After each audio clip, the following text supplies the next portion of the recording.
పవన్ కళ్యాణ్ ను వ్యక్తిగతంగా దెబ్బతీయడానికి జగన్ రెడ్డి ఇంతలా దిగజారాలా?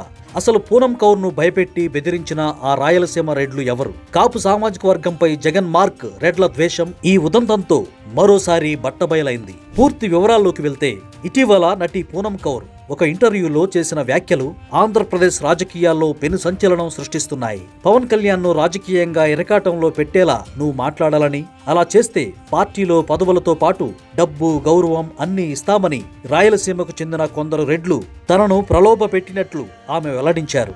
ఒకవేళ తమ మాట వినకపోతే తనకు సంబంధించిన న్యూడ్ వీడియోలు బయటపెడతామని అత్యంత పాశవికంగా బెదిరించారని ఆమె ఆవేదన వ్యక్తం చేశారు. పవన్ కళ్యాణ్ ను దెబ్బతీయడానికి ఒక మహిళా గౌరవాన్ని పణంగా పెట్టడం జగన్ రాజకీయం ఎంతలా దిగజారిందో నిరూపిస్తోంది. 2014-19 మధ్యకాలంలో కూడా పవన్ వ్యక్తిత్వాన్ని హరణం చేసేందుకు ఆయన పెళ్లిళ్ల గురించి, భార్యల గురించి తప్పుడు ప్రచారం చేశారు. పవన్ ను ఒక బాధ్యత లేని వ్యక్తిగా చూపించే ప్రయత్నం నిరంతరం సాగింది. అందుకే ఈ అరాచక శక్తుల అంతు చూడాలని పవన్ కళ్యాణ్ బలంగా నిర్ణయించుకొని టీడీపీతో కలిసి కూటమిని ఏర్పాటు చేశారు. జగన్ అండ్ కో కుట్రలు కేవలం పవన్ కళ్యాణ్ తోనే ఆగలేదు. గతంలో మెగాస్టార్ చిరంజీవిని కూడా వారు తీవ్రంగా అవమానించారు. చిరంజీవి నమస్కారం పెడుతున్న వీడియోను వక్రీకరించి విడుదల చేయడం ద్వారా ఆయన పరువు తీయాలని చూశారు. ప్రజారాజ్యం సమయంలో జగన్ మనుషులు చిరంజీవిపై కోడిగుడ్లతో దాడులు చేయించారు. అంతటితో ఆగకుండా కొందరు రెడ్లు చిరంజీవి వద్దకు వెళ్లి టిక్కెట్లు బేరానికి పెట్టారని మీడియాలో వ్యతిరేక ప్రచారం చేయించి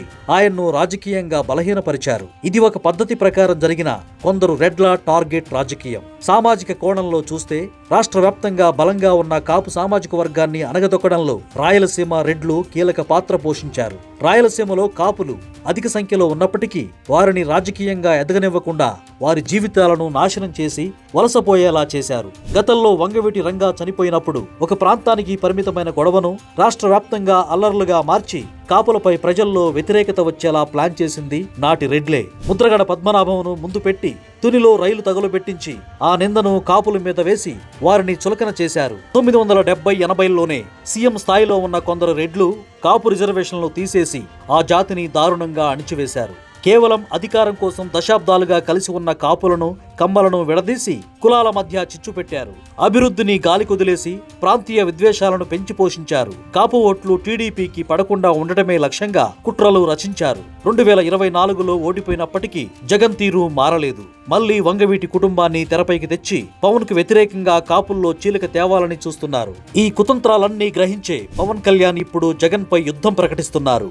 అయితే తన తమ్ముడికి బాసటగా నిలవాల్సిన చిరంజీవి మాత్రం నేటికి జగన్ పట్ల అనుకూల ధోరణి ప్రదర్శించడం మెగా అభిమానులకు తీవ్ర బాధ కలిగిస్తోంది.